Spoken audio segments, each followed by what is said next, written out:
നമ്മൾ പ്രതീക്ഷിച്ചതുപോലെയല്ല ഈ തെരഞ്ഞെടുപ്പോടെ BJPയുടെ ചാക്കെല്ലാം കോൺഗ്രസ്സുകാരെ കൊണ്ട് നിറയും. ചാക്കുകൾ നിറയുന്നതിനനുസരിച്ച് മാറ്റി മാറ്റി പുതിയ ചാക്കുകളുമായി കളത്തിലിറങ്ങി കളിക്കുകയാണ് BJP നേതൃത്വം. ഗുജറാത്തിലെ സൂറത്തിൽ BJP സ്ഥാനാർത്ഥി എതിരില്ലാതെ ജയിച്ചതിന് പിന്നാലെ മുങ്ങിയ കോൺഗ്രസ് സ്ഥാനാർത്ഥി നിലേഷ് കുംഭാനി പൊങ്ങിയിട്ടുണ്ട്. അച്ചാരം വാങ്ങിയിട്ട് മറുകണ്ഠം ചാടി BJPയിൽ ചേരാൻ ഇരിക്കുകയാണ്.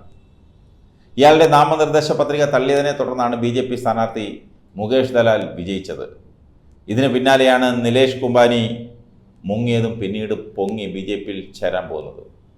ഇയാൾ BJPയിൽ ചേർന്നേക്കുമെന്ന വാർത്തയെ തുടർന്ന് നിലേഷിൻ്റെ പൂട്ടിയിട്ട വീടിന് മുന്നിൽ കോൺഗ്രസ് പ്രവർത്തകർ പ്രതിഷേധിക്കുകയാണ്.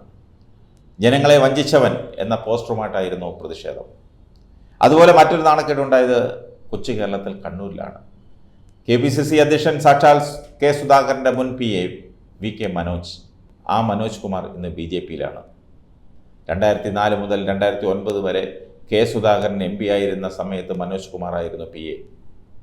കണ്ണൂരിലെ സ്ഥാനാർത്ഥി C രഘുനാഥാണ് മനോജ് കുമാറിനെ ഷാൾ അണിയിച്ച് പാർട്ടിയിലേക്ക് സ്വീകരിച്ചത്. രാഷ്ട്രീയ എതിരാളികൾ പറയുന്നത് സുധാകരൻ മനോജിനെ മുൻപേ വിട്ടതാണെന്നാണ്. തെരഞ്ഞെടുപ്പ് കഴിഞ്ഞ് സുധാകരനും പിന്നാലെ പോകുമെന്ന്. ആ ആരോപണമാണ് കണ്ണൂരിൽ മാത്രമല്ല കേരള സംസ്ഥാനത്തിലുടനീളം പ്രചരിക്കുന്നത്. തെരഞ്ഞെടുപ്പ് കഴിഞ്ഞ് ആരൊക്കെ പോകുമെന്ന് കണ്ടറിയണം.